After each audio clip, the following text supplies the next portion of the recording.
ಈ ರಿಜೆಕ್ಷನ್ಸನ್ನು ಹೇಗೆ ಹ್ಯಾಂಡಲ್ ಮಾಡಿದ್ದಾರೆ? ನಾನು ಕಾಲೇಜಲ್ಲಿ ಓದ್ಬೇಕಾದ್ರೂ ಒಂದ್ಸಲ ಫೇಲ್ ಆದೆ. ಇದೆಲ್ಲ ನಮ್ಮ ತಂದೆ ತಾಯಿ ಹೆಂಗೆ ನಮ್ಮನ್ನು ನೋಡಿಕೊಂಡ್ರು ಅನ್ನೋದು. ಯಾವತ್ತು ನೀನು ಫೇಲ್ ಆದೆ, ನಿನ್ಗೆ ಅದು ಬರಲ್ಲ ಇದು ಬರಲ್ಲ, ಆ ಥರ ನೆಗೆಟಿವ್ ಯಾವತ್ತೂ ನಮ್ಮ ಅಪ್ಪ ಅಮ್ಮ ಮಾಡೇ ಇಲ್ಲ. ಇದು ಭಾಳ ಮುಖ್ಯ ಎಲ್ಲ ತಂದೆ ತಾಯಿಗೂ. ನಮ್ಮ ಮಕ್ಕಳು ಸೋತಾಗ, ನಮ್ಮ ಮಕ್ಕಳು ಫೇಲ್ ಆದಾಗ, ನಮ್ಮ ಮಕ್ಕಳು ತಪ್ಪು ಮಾಡಿದಾಗ ಅವರನ್ನು ಅಣಗಿಸೋದಕ್ಕೆ ಅಥವಾ ಅವ್ರನ್ನ ಇನ್ಸಲ್ಟ್ ಮಾಡೋದು, ಅವ್ರಿಗೆ ಅವಮಾನ ಮಾಡೋದು ಬಿಟ್ಟು ಈಸಿಯಾಗಿ ನಾವು ಹೆಂಗಿರ್ತೀವಿ ಹಾಗೆ ತಗೊಂಡು ಇರಲಿ ಬಿಡೋ ಚೆನ್ನಾಗಿ ಓದೋ ಈ ಸಲ. ಪ್ರಾಬಬ್ಲಿ ನಮ್ಮ ಅಪ್ಪ ಅಮ್ಮ ಹಂಗೆ ಇದ್ದಿದ್ದಕ್ಕೆ ನನಗೆ ಯಾವತ್ತೂ ಆ ನೆಗೆಟಿವ್ ಫೀಲಿಂಗ್ಸೇ ಬಂದಿಲ್ಲ. ನಾನು ಇಡೀ ಲೈಫಲ್ಲಿ ಫೇಲ್ ಆಗಿರಲಿಲ್ಲ, ಫೇಲ್ ಆದೆ ಮತ್ತೆ ಪಾಸ್ ಆದೆ. ಪಾಸ್ ಆದಮೇಲೆ ಫಸ್ಟ್ ಟೈಮ್ ಮೆರಿಟಲ್ಲೇ MDS ಮಾಸ್ಟರ್ಸ್ ತೊಗೊಂಡೆ.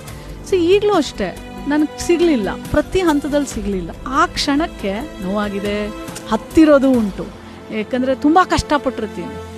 ಆದರೆ ನನಗೆ ಆ ಶಕ್ತಿನೂ ಇದೆ.